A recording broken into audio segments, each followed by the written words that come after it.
Olá, meu nome é Francis Albert Santos. Hoje apresentarei a minha tese de doutorado intitulada Urban Perception Extraction from Text Shared on Social Media, Framework and Applications, como parte do concurso de tese e dissertação da Mídia 2024. Meu orientador foi o professor Leandro Aparecido Vilas, meu orientador é o professor Dr. Tiago Henrique Silva. Essa é a agenda da apresentação. Começando, o que seria a percepção humana? Nada mais é que a interpretação dos estímulos sensoriais, seja da audição, visão, paladar, então como nós percebemos e interpretamos os nossos estímulos. Então, é importante ressaltar que cada indivíduo pode perceber o mesmo lugar, objeto ou situação de maneira diferente. Isso porque depende bastante dos aspectos relevantes ao longo da sua vida. Também é importante salientar que as percepções de um grupo têm forte influência sobre a percepção individual. Na nossa tese, nós focamos na percepção individual sobre os ambientes urbanos, que nós chamamos de percepção urbana. Como nós conseguimos capturar? Como podemos ver, tem diferentes formas de dados, né? Então, desde áudios, vídeos, imagens e textos, e também diferentes fontes. Então, através de caminhadas sensoriais, obtenção de dados governamentais, através de iniciativas como o Open Data, ou então criação de sistemas crowdsourcing, ou através das Location-Based Social Networks, são um tipo especial de social medias. Na nossa tese, nós concentramos nossos esforços em trabalhar com dados textuais escritos em linguagem natural e obtidos através das LBSNs. Então, nosso principal objetivo é fazer a extração de percepções urbanas utilizando dados públicos de mídias sociais para ajudar no entendimento das áreas urbanas e, com isso, alavancar novos serviços e aplicações. Para a realização dessa pesquisa, nós dividimos então em 4 perguntas. A primeira, como nós conseguimos fazer essa extração? A segunda, como nós conseguimos então identificar o nível de concordância da extração, da percepção extraída em respeito a uma verdade absoluta? A terceira, como nós conseguimos combinar diferentes camadas de percepção de uma forma a unificar o conhecimento urbano? E por último, como conseguimos explorar isso através de serviços e aplicações?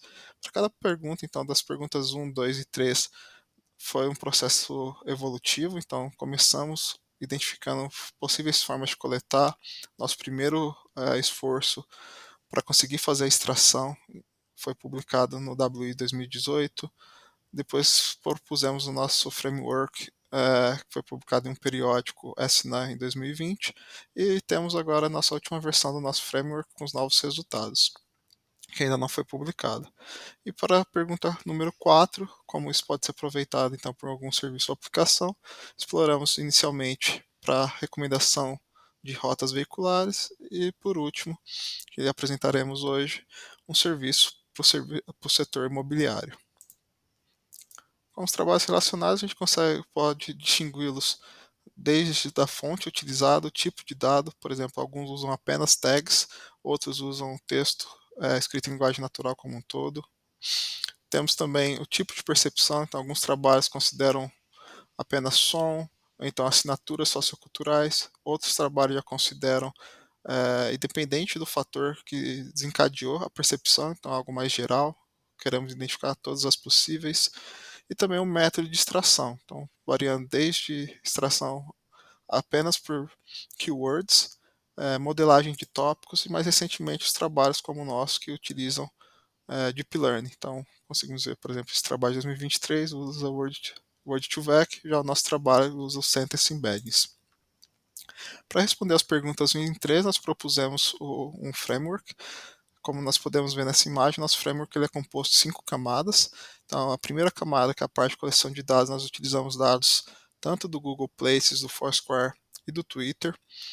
Os dados do Google Places e do Foursquare Tips, nós utilizamos para a construção do nosso dicionário. Então, nós chamamos os dados dessas fontes como Place Reviews. Já os dados do Twitter, nós criamos 2 datasets, um do segundo semestre de 2017, já o outro do primeiro semestre de 2018. Então, o primeiro dataset de 2017 é utilizado para o treinamento dos modelos, e depois nós utilizamos o segundo dataset de 2018 para fazer a extração de conhecimento com o modelo já treinado. Temos uma etapa intermediária entre essas duas camadas de treinamento e extração de conhecimento, que é a parte pré-processamento dos dados textuais e geração das representações numéricas, os chamados embeddings. Feito isso, então, serviços e aplicações podem fazer o uso desse conhecimento extraído pelo nosso framework. Então, um exemplo, dado uma frase como essa: Chicago is an amazing city with amazing people and I'm definitely come back soon, em uma URL. Então, dado esse dado, escrito em linguagem natural, o nosso framework gera essa representação. Então, temos desde o dado por si só, se ele tiver geolocalização, qual que é a categoria dele. Então, nesse caso, ele foi categorizado como Urban Perception, com essa probabilidade, quais entidades existem nele. Então, ele identificou essa entidade, Chicago. Quais são as tags semânticas? Então, a emoção ela foi considerada como joy, com essa probabilidade, e o sentimento positivo. O dicionário, então, nosso dicionário, ele conseguiu identificar dois qualificadores, que são as palavras amazing e amazing, que aparecem duas vezes, como a gente consegue ver aqui, são esses dois adjetivos, e foi considerado como sendo da categoria great and good com esse score. Com esse dado em mãos, nós conseguimos, por exemplo, gerar diferentes visualizações, desde heatmaps para conseguir ver quais são as áreas mais positivas, negativas, neutras ou ambíguas. Também conseguimos gerar visualizações com informação sobre o bairro, como a gente pode ver nessa imagem. A gente consegue ver o nome do bairro, a emoção predominante nele, o sentimento, as categorias do nosso dicionário, quais são as keywords, e também esse outro onde a gente consegue ver nos marcadores qual é a sentença. E de acordo com as cores dos marcadores, o sentimento.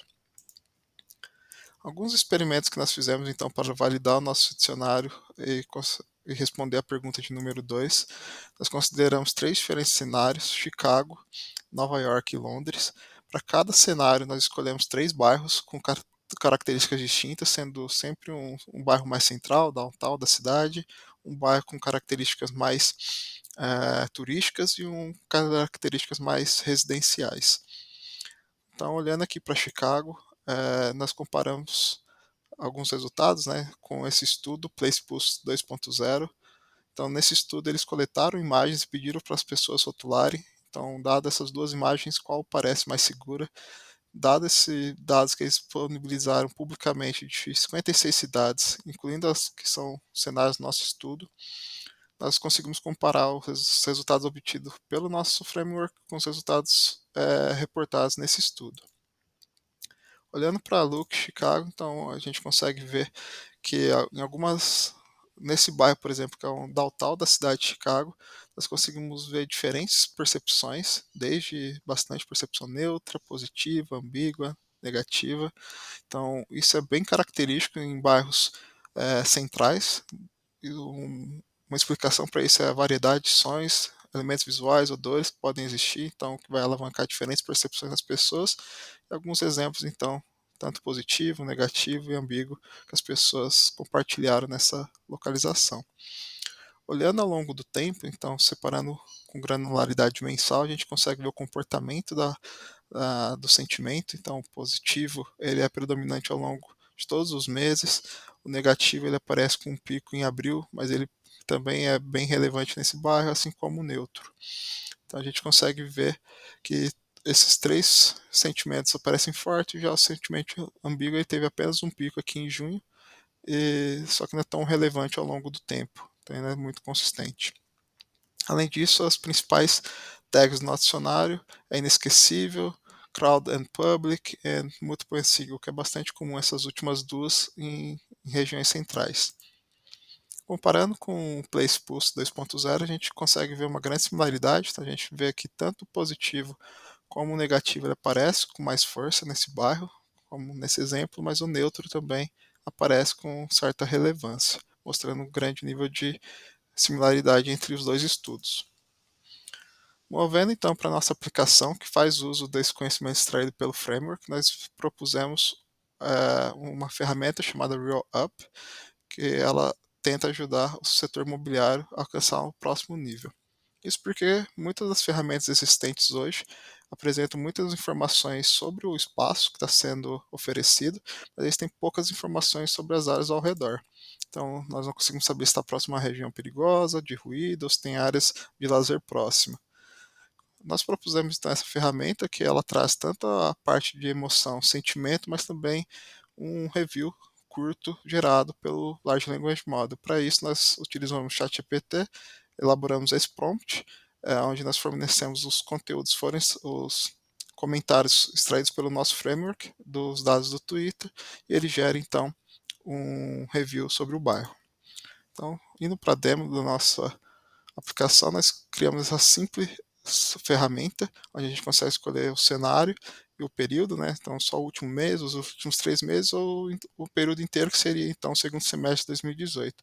Quando a gente clica aqui em Go, para a cidade de Chicago, então, nós temos aí 6.386 propriedades, a gente consegue então interagir nesse mapa, filtrando aqui, por exemplo, somente para propriedades privadas, e dando um zoom no bairro aqui do Loop, a gente consegue ver então para esse bairro do Loop qual que é a emoção, o sentimento e o review. Uma vez que nós clicamos, ele aparece então o review completo que foi gerado pelo chat GPT, usando como input os comentários extraídos pelo nosso framework. E quando a gente coloca o mouse sobre a propriedade, a gente consegue obter informações sobre o imóvel. Então esse é do tipo private room, e o preço dele e qual que é o ID. Voltando para a nossa apresentação. Então, como pontos finais, na nossa tese de doutorado, nós propusemos esse framework capaz de extrair dados escritos em linguagem natural das mídias sociais. Nosso framework tem 3 principais vantagens: ele é escalável, flexível e dinâmico. Além disso, ele combina diferentes camadas, né? Então, desde sentimento, emoção e também a parte do review, como eu apresentei na nossa aplicação. Conduzimos um comparativo, uma análise comparativa com o estudo da literatura, e propusemos então essa ferramenta como uma prova de conceito. Identificamos oportunidades futuras para trabalhos futuros, então vai desde considerar múltiplas fontes de dados. Então, no nosso trabalho nós focamos no Twitter, mas podemos usar dados de IoT, Smart Vehicles, dados governamentais. Além disso, também tem a oportunidade de trabalhar com dados escritos em outros idiomas, já que nosso trabalho foi focado na língua inglesa. Também explorar outros tipos de Generative AI para gerar os resumos, onde nós utilizamos aqui o ChatGPT, mas pode ser explorado também modelos open source. E também trabalhar com dados multimodal, então além de textos, combinar com imagens e vídeos. Essas são algumas publicações do nosso trabalho, e é isso. Muito obrigado, até a próxima.